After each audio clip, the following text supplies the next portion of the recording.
Running for exercise is taking a lot of flack recently online. But here's a stat that most people will not tell you. 100% of people who run for exercise will die. Hi,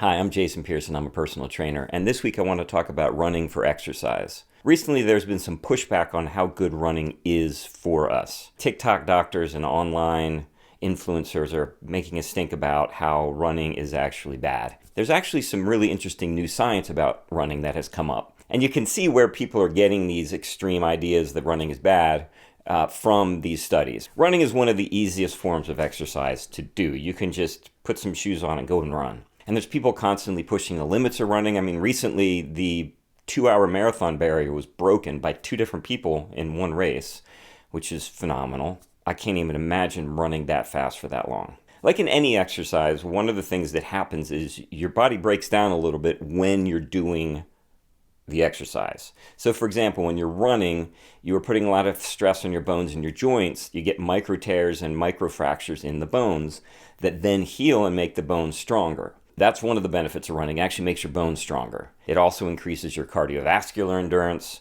cardiovascular system gets better, and your immune system is generally made more healthy by running. Now, honestly, those hold true for any form of exercise. You get micro tears in your muscles and your bones, and your bone density increases from just any resistance training, really. And your immune system, all that stuff gets built up by activity. So that's not isolated to running. More people run than do any other form of exercise because it's so easy to do. They've done some studies comparing runners to cyclists and swimmers, and they found that runners do get injured more often.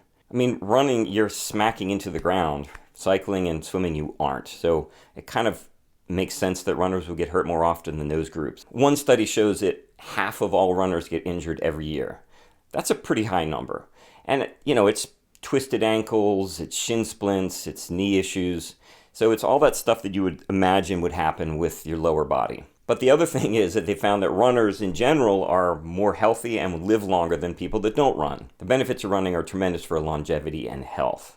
So this is another very interesting study.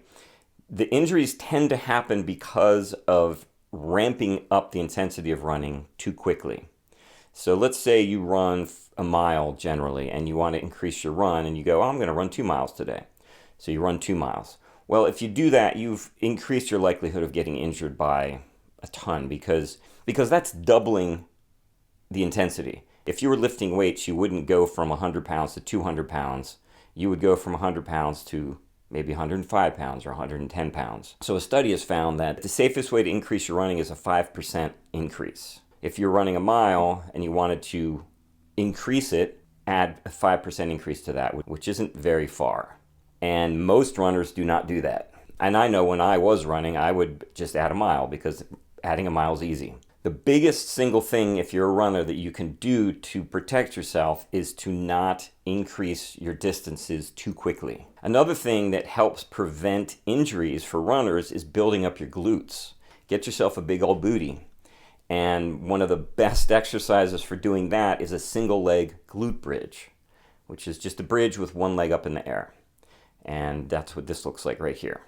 Here's 2 kind of interesting little tidbits that also came up in some of these studies. You do not need to run super far to get benefits from running. People that ran about an hour a week got the same benefits as people that ran 3 hours a week. And you don't have to do it all at once either. You can run 5 or 10 minutes a day for 6 days and get the same benefits as someone who's out there running for 45 minutes to an hour a day. So you get all the great benefits of running from just a little bit of work. One of the newer claims that's out there is that running is bad for your heart. It puts too much strain on the heart.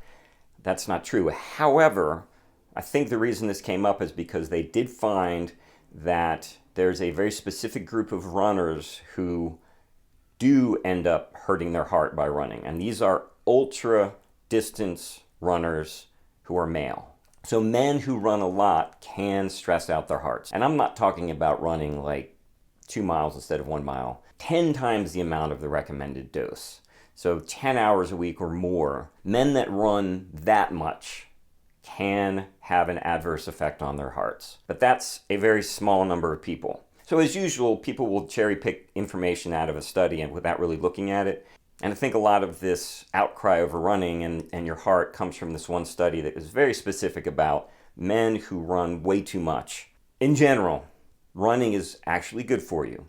So the easiest way to stay injury-free is to make sure you got a strong booty and don't increase your distance too quickly. Ramp it up slowly over time, and then you'll be able to run longer, farther, faster, and get all these benefits from running. So I hope you found this interesting. Please like and subscribe, tell your friends, and as usual, stay healthy.